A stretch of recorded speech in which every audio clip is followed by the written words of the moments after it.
Good morning, welcome to 59 Minutes. My name is Levi Kones. This particular morning we're going to be discussing matters to do with entrepreneurship. So if you are somebody who has a desire to start a business, so you're already in business and would not mind learning a few tips, this particular show is for you.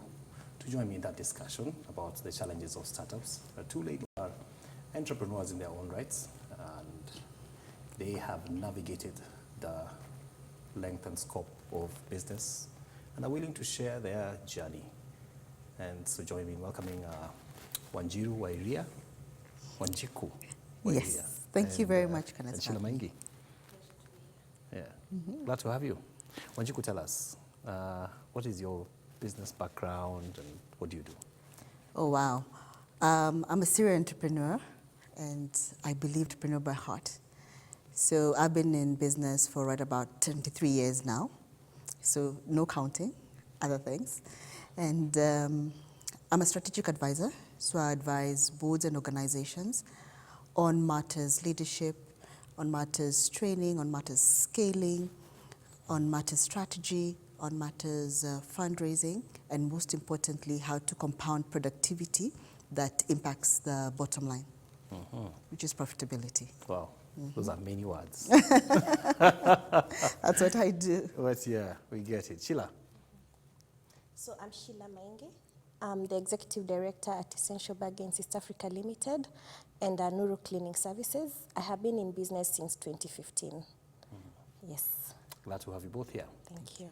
You know, with a pandemic, it's many people have a desire to start a business, to have a side hustle, to do something else other than their normal 8-to-5 job. And businesses started. They do say that a good percentage of the businesses that start fail within the first 1 to 2 years. Just from the get-go, tell us your personal experience. When you went to business, is that what you wanted to do? And either of you can jump in here at any point. Was it what you were pushed to do? And how did it go about? How do you go about it? What was the experience like? All right, my experience was informed by a desire to make a difference. So I saw a gap, and by then I was working in South Sudan. And I made a decision to come back into the country. Part of it was to go back to school. But the second thing was also to be able to change the world, literally. Because a lot of the times I realized that the conversations I'd have when I was back home, which was in every 3 months I'd be home for about a week, and a lot of the conversations I would have even with my colleagues in the humanitarian ecosystem, it all came back down to one thing.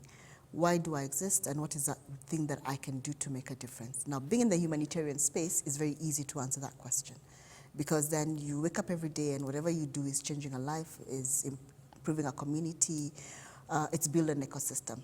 But when you're back here, you also get caught up. When you go back home, you'll get caught up in the everyday. So that's the thing that made me come back. And one of the things for me was, how do I ensure that we can be able to ground brilliance in the leaders who lead us? Because then you follow the vision of the leader a lot of the time. And if there's no clarity, then that confusion begins to bring casualty, and ultimately you create casualties along the way. So for me, that's what informed me. And the one question I had to answer was, if I didn't have a penny in the world, would I still do this? And that for me is what has kept me going for the last 23 years. And that's what informed my direction of what we call now business and offshoots around it. Yeah. How difficult was it at the beginning, or how easy? Well, for me, it wasn't easy because at that time, I was probably pretty young in that sense. So half the world is not understanding why I'm getting into business as opposed to growing a career as would have been perceived back then.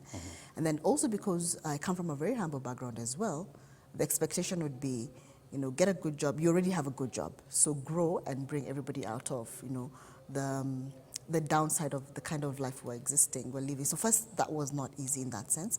Secondly, we didn't have systems like we do now, where you go to the BRP and you can be able to go in and set up your business. So you always had to figure out how to do that.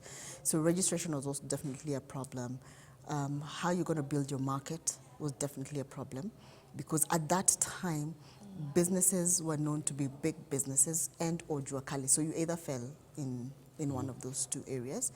Then the last thing was also to be able to find mentors who are willing to walk with you, people who've gone before you and tell you, WANJIKU, as much as you have, quote unquote, a tiny business or a miniature business, you must keep your books. From day one, how much have you spent? Where have you spent it? Where are the receipts? Put them in a box if you must, but you must keep track of that. Somebody who will always tell you before you get onto a job, you must ensure you have signed a contract, irrespective of what kind of contract it is. You must agree on terms of payment up front and not somewhere along the way. Mentors also for me was a very, very big gap as well. And then what I call the shadow of trust. Lack of knowledge of what the shadow of trust is, for me, was a big challenge. So you would get burnt a lot. Or you get into a system and you kind of navigate it, but you've done so much things, what you call onboard trust, but you're not understanding and you're not navigating the shadow of that trust. So a lot of things go terribly wrong along the way. So that for me was a big challenge as well. Yeah. Sheila, you're in business, in the cleaning business. Yeah. By choice or by circumstance? For me, it was by choice. I've always desired to start my own thing. I started my business while I was still in employment. So I used to do it as part-time until I resigned to do it full-time. But I would urge any startup who wants to start something, they need to start now. The time is now. They can't wait for tomorrow to start or next year. If you desire to do something, just start it. It doesn't matter where you are in life. Just take that step and start. I say, they say 1,000 miles, yeah? That thing begins with one step. So you have to take that one step for you to be able to do what you really want to do. But you started when you were in employment already? Yes. Did you wait for it to pick up before you said, okay, let me jump in wholly? Were you testing? What happened, I saw a gap, and I believed that if I give it my full time, I would take it to the next level. So when I was starting thinking that it will peak while I was still in employment. But I realized if it's something that I really desire to do and something that I really want to give it my all, I have to be there full time, and that's design. Yeah. One of the biggest worries, WANJIKU, because you give trainings, you give advice. One of the biggest worries with many people with the businesses they intend to start is just before even the jump, is whether one, it will work. A lot of time is wasted worrying on whether it's a good thing. Two, whether it will meet the market demand, and whether you'll make money out of it. How do you move from that aspect to the actual doing? What should be the catapult? The catapult is always the why behind the what for me, because definitely every time you're starting something new, because it's uncharted waters, you'll experience a set of starter steps, meaning you either move forward one step and you feel like you've moved like 10 within the next day backwards. So it's a starter. So the reason why you're doing it, the why behind the what, for me is always the biggest thing, because that is where the decision lies. The decision is never about am I going to do it or am I not.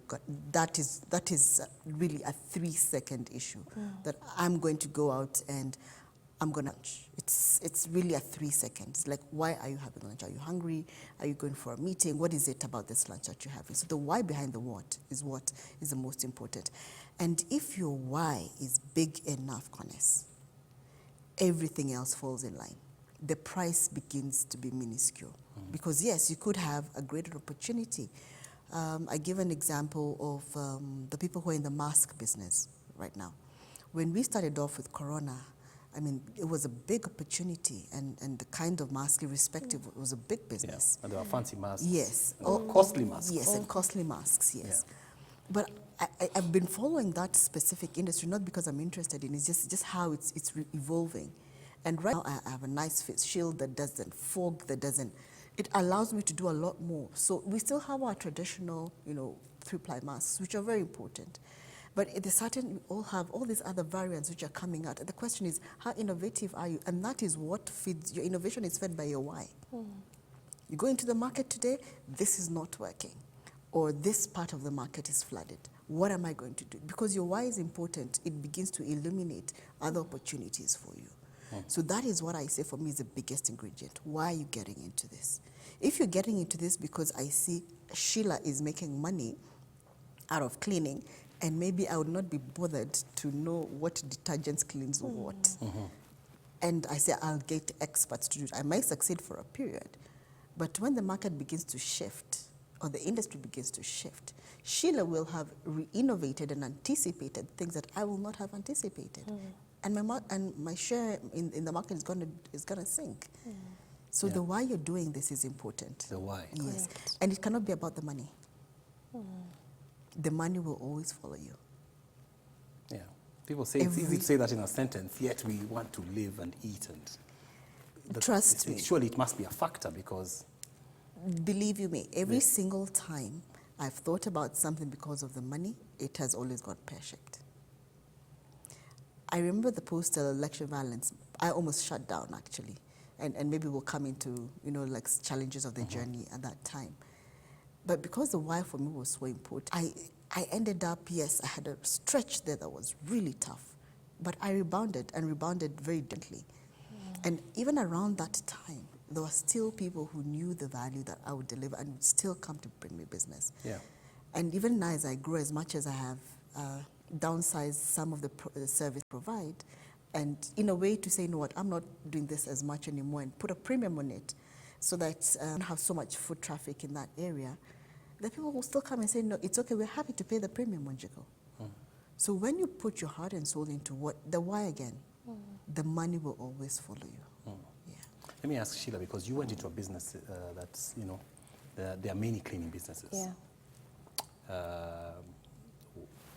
What did you seek to bring different? And what were you looking at when you went into this business? What I was looking at for me is, of course, to bring the difference. And I saw a gap. Because where I used to work, I used to deal mostly with vendors. And I saw a gap that is not filled. And I thought, if I step in, I'll fill that gap. Your competitors might be listening. Of course. I know, smart girl. Yeah, so I saw a gap that I believe I'm filling it a day at a time. And actually, it's true what WANJIKU is saying about mentorship, because one of my biggest mentors is actually my competitor, who is the CEO at Parapet. He's called Alex Nyaga. So in terms of mentorship and that, I would actually advise all startups to look for a mentor who is in the same field, someone who's been there, who's tested the waters, who can be able to advise you. Yeah. Let's talk about another issue that is a hindrance. Is people think about the cost, the capital. So I want to do a business, and I am, sort of just handicapped by the amount of money it would take to start. What should I do? Should I give up the idea? Should I start with something that I could afford? Where do you start? I love that question because I've learned. I said the many lessons I've gleaned over the years. Yeah. It's never about resources. It's always about resourcefulness. True. Every single time. So what do you mean? I want to start a business, let's even say a product business, because that's probably the one that's bound to be capital intensive. And I want to start distributing beauty products. That's an industry I understand. Because it's one of the offshoots of the businesses that we run. And when I look at how much it costs to bring in the product or to buy the product and resell, I can easily get discouraged because there's the legal compliance part, which is registering etc. It's a bit of money, and I'm glad it's not risen too much. But you can always start with that, then say, I do not have to have the 10 lines of products I want to distribute. Yeah. Can I go and even negotiate a 3-day credit period? Find the market, negotiate credit for 3 days. Or come and say, let me start with this. And if I get to this number of sales, can you give me a 3-day credit? Can you give me a 7-day credit? And get started. Because it's easier for me to come and ask Sheila, I'm selling these perfumes, or I'm selling this eye pencils or lip glosses. Would you like some? It's like, yes, bring me red, blue, and green. I don't have to have them. So it's like, okay, do you mind paying up so that I can be able to, or do you mind giving me a deposit? So you just get creative with your... That's why I said resourcefulness. Yeah. And don't be, I read negating words, Connors, but I say, don't be shy of starting small. Don't be embarrassed of starting small. Don't be embarrassed starting with your pocket or your handbag, ladies or gentlemen, you know, the things that you're going to pull out of your pocket or in a little bag. Don't be shy. I was talking to a friend of mine, the day before yesterday, and we're talking about the things that hinder us from growth. It's about feeling embarrassed about doing something. What will people think? Hey, what will people think? They're putting food on your table. What do you mean, what will people think? Is this going to put an It's extra a big one for many 1 shilling? people. What will Yes. people think, yeah. Is it going to bring an extra 1 shilling that you did not have yesterday or in the morning on your table? No. If the answer is yes, that what I'm doing is going to give me 1 shilling, 1 Kenyan shilling extra, go for it. Because the embarrassment then just gates you. It gates your brain. You cannot think. You cannot process. You don't see opportunities in front of you. You minimize the things that could easily open up. Meaning it could be even a cleaner, a watchman, or what do you call it? An aide who you can ask, when does the boss come in? But because you feel you're too senior to talk to them, or you cannot be seen talking to them, you will never know when the boss is ever going to be in. So you never know when to time for the appointment or when to conveniently bump into them. Yeah, so be resourceful. Yes, it's resourcefulness, not resources. Yeah. You started when, you've spoken about some of your competitors who even have turned into mentors. They must have been bigger than you when you started. Of course they were, Yeah? yeah. Did you feel overwhelmed in the beginning?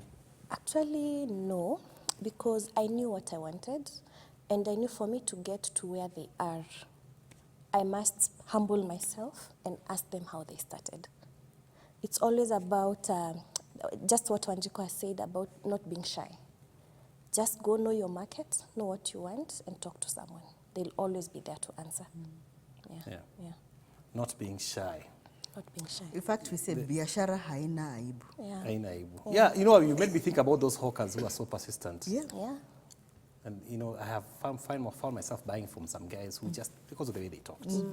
That's how you just like, chukua tu. Yes. Approach is everything, I guess. Yes. Exactly. Now, for many others, so maybe capital is in place and resourcefulness is in place where there's no money. And you've decided, okay, I'm starting this business. But there you are, you've been pounding at it. Days are going by and you're not really getting the hits you thought you would get. And, and you're reading, of course, they say that, in business you have to persevere and you have to give it your best shot. When do you know that this year is not working or this year is working, or what should I tweak? Is there a time frame, or is there what pointers would you give to tell someone, look, here, keep going, or here, just throw in the towel? All right. So I like to say passion is not everything, but it's what gets you started and gives you fuel along the way. Patience is king, but most importantly, attentiveness to your business is what determines what route you're going to take. So most of us tend to, when you're starting off, you're so caught up in the pushing of the business that you don't take a step back to evaluate how you're doing. And that's why I gave an example earlier about, how are my books doing. At the end of the day, what was my expenditure? Did I make any money? Yes, no. Was I expecting to make money? Yes, I did. I didn't. Why didn't I make money today? Was it about my approach? Because very few of us as entrepreneurs, because a lot of us are driven by passion and excitement and the things that you want to achieve, like especially if you're purpose-driven as well, you tend to get blinded by that purpose. So very few of us reflect. Self-analyze. Yes, I call it the mirror moment. Very few of us have daily mirror moments of, hey, WANJIKU, how is it today? Did you advise anybody? What clients were you expecting? What did you anticipate? Did it work?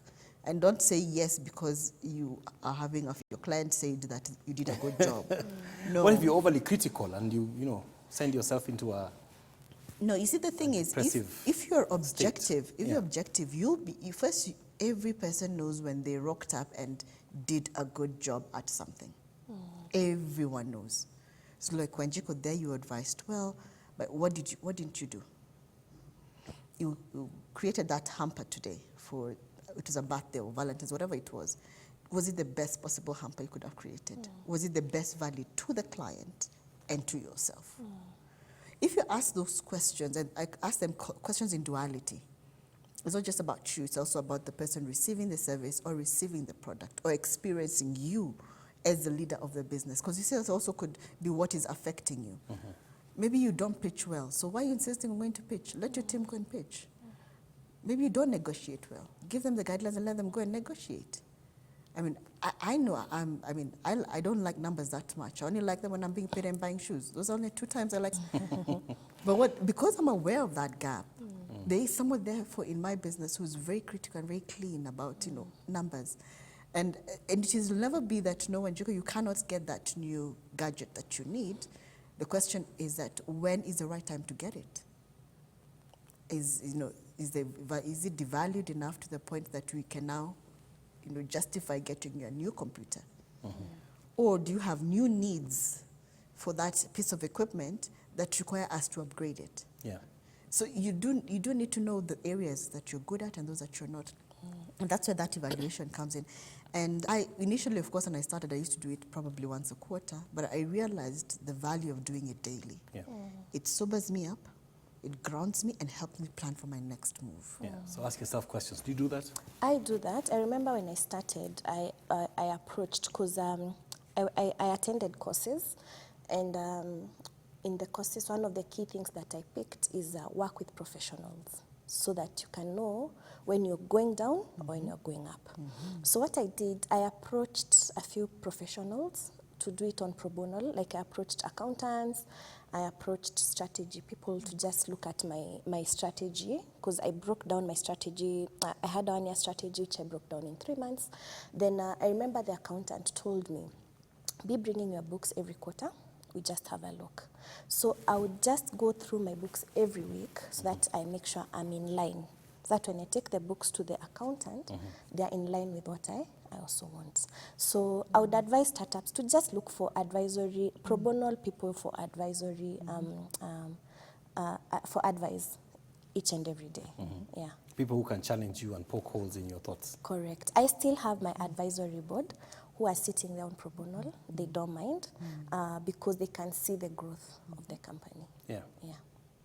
Now, the money question, which you have talked about several times, and I was coming into that whole idea of pesa ya biashara na pesa yangu. A lot of us, as soon as kidogo money comes in, and I am also guilty of this one.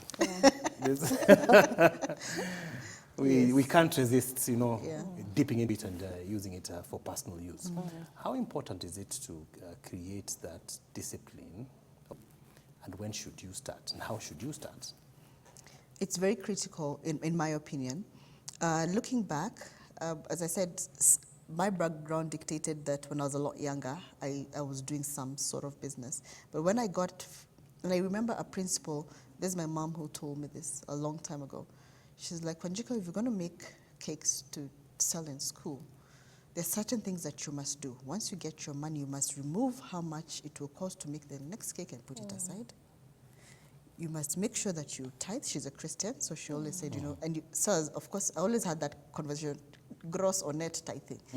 Her, she's old school, she says gross. I'm like, what? What if the 10% is all I made? Anyway, different conversation. Then take 10% and pay yourself. And the rest you plow into the business. And I really did really well. I wish 10% sounds kidogo. Yes, which says you pay. A lot of us would like to pay 50. I know, but that was a principle that she taught me. 10% pay yourself, the rest you plow into the business. Now, the older I grew, as I came back into the country to set that up, over and above those 10%, then there was an emergency fund. And then there was an investment fund. So the rest then got paid into the business. So what that meant is, as much as I would have loved to move out and live in a different space, for that period, I stayed at home. When I could afford to pay my rent and to cover my basics and remain with at least 30% in my pocket is when I moved out and got a really small place, and that's where I operated from for a very long time. Yeah. So now coming into the bigger business, over and above now depending on the legislation, there's 5% withholding, etc. So there's what belongs to the government. The key thing for me I have come to learn is I must be very clear on whether it is this business that is going to support my lifestyle or I'm going to find a different source of income to support me. Because if I put all that strain on this business, it will not grow at all. So you really must make a decision. Like, for example, if you have a job, for example, is to say, are you going to grow your business sufficiently until it can cover your lifestyle as is and has a 6 months buffer?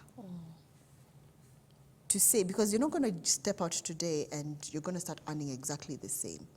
And then the environment in business is such that it's erratic. Sometimes the highs are incredibly high and the lows are crawling low. So have yourself a 6 months buffer that you can be able to cover all your expenses, etc.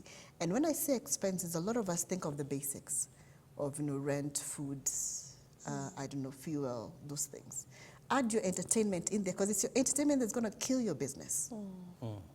It is, I need to go and Sheila is having a party, I need to go and, I don't know, and play golf, I need to go and, well, those things that are part of you that you value. And I put all those under entertainment. Please put them in that budget and ensure that your business can be able to shoulder them. If not, make a sacrifice for a season and cut them out. Be deliberate about them. Say, for the next 1 year or 2 years, I'm going to do just the basics. I'm not playing golf. I'm not going to parties. And if I must, it better be a free party. And Sheila is picking me up. Make a decision on the sacrifice that you're willing to make for this. Because I remember passion is not enough. Without the structures, without the business structures that you need to run your business will collapse. Because you can even have those advisors, but if that advisory, you don't have a framework to channel it. And they're not complicated frameworks. Honest, they're not. It's about, what do I need to pay by when? Who do I need to pay by when? What am I putting aside? When am I replenishing my stocks, for example, if it's a product business? And what value am I getting? You can deal seek. That will really help your books, of course. But deal seek and value, those must go together. Correct. You better not deal seek for something that is going to reduce the value of what you're doing. I'll give an example. When I started my business in 2015, because I was still in employment, so money would come in. And I remember I had all these applications on my phone from the bank. I would just draw money from the accounts. And I remember the moment I got myself an advisory board and the finance person looked at my bank statement, they would ask me, where is this 7,000? Where is this 5,000? Where is the receipt? Where is this? Where is this? And they told me you need a structure. What you need to do is you need to pay yourself. You need to sit down and look at how much you're making per month. Pay yourself, even if it's 50K, even if it's 30K, just as WANJIKU said. Pay yourself, then whatever remains, it is for the company. Remove all these applications from your phone, just remain with the checkbook. And this checkbook is for transactioning only, business transactioning only. So that really helped me. Actually, I saw immense growth in my seed. I call it my seed because this is where I run when I get another business. So I don't eat my capital at all. And you'd find before I met this guy, I would go to a party, I'm like, I'm buying this bottle. I draw money from the account. So it needs also a lot of discipline. So self-discipline. Exactly. They do say self-discipline is a personal project. Oh, there you go.